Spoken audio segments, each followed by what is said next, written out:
Welcome back to The Hut today. Okay, just south of Boston in Quincy, what was once a classic Vietnamese noodle shop has blossomed into a modern dinner destination. Madeline is drawing crowds from across the state with its fresh menu while staying true to its familial tradition. Watch this. Today we're in Quincy on the corner of Billings and Hancock, and we're going to try some Vietnamese food with a modern flair.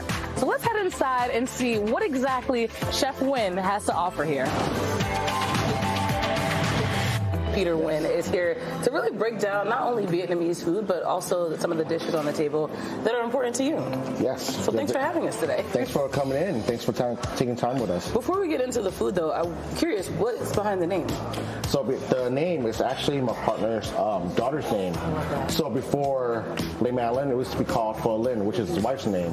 But obviously his daughter came by, and that's the #1 girl now, so we have to change the name to Madeline. The next generation taking over. Of course, yes. Which is actually a perfect lead because you are a next generation, second generation owner when it comes to Vietnamese culture, and you've incorporated that into your menu. Yes. I incorporate a lot of my past walks of life and modern techniques I've learned from other restaurants, incorporating to the Vietnamese food that we have now in a more modern, unapologetic type of situations. Making it cool. So what do you have?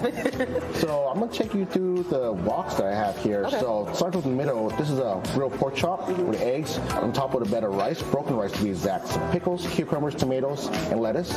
This was my childhood favorite. This is what I order every single time I step into a Vietnamese store. Funny story with this, my partner, Tam, owned a restaurant in Dorchester and still does now, and I've been going there since I was a kid. And this is my favorite absolute item that his family makes, and I would order every single time.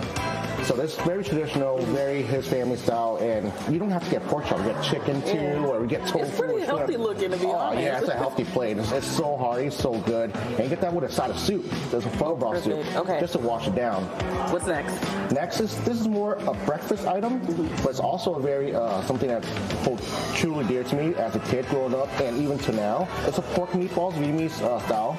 It's stuffed with shallots, onions, garlic, jicama, and the tomato sauce. Again, fish sauce. A little bit of salt, a little garlic, aromatics, and toast, and eggs on the side. You kind of smear some on the bread, a little bit of egg, almost like a shishako. Yeah. Think about that. Yeah. And lastly, what do we have here? Lastly, this is a little more interesting side here. I lived in Houston for a while, and we did a lot of Vietnamese food down there. So when the settlers set in Louisiana from Vietnam, they didn't have, shrimp, and they didn't have the stuff that Vietnamese people had. So they had pasta, they had crawfish, and they had butter. So what are they going to do with that? They're going to mix a little bit of soy sauce with butter and, crawfish and noodles and stir fry it up. And they make this garlic noodles, which you would have in a lot of crawfish shops. And it's just a new modern Vietnamese situation up to 80s, 90s. And now, it's one of my favorite dishes to eat. That's a great way to incorporate all the different cultures that inspired this dish too. Yes. Yeah. But what would you say to someone that wants to try Vietnamese food? What would you think is the biggest barrier, but how would you combat it? I don't think there's a big barrier at all. I think it's just a lot of misunderstanding. People don't know what Vietnamese food is. But we eat what everyone else eats. Grilled pork, grilled chicken. We eat fish. We have meatballs and tomato sauce. You know what I mean? It's nothing bizarre. It's something I ate all my life. And, everyone should try it. So just come in and try it. Just give it a chance. Exactly. Well, Chef Nguyen, thank you so much for breaking us down and the delicious food as well. Thank you. Appreciate you coming by.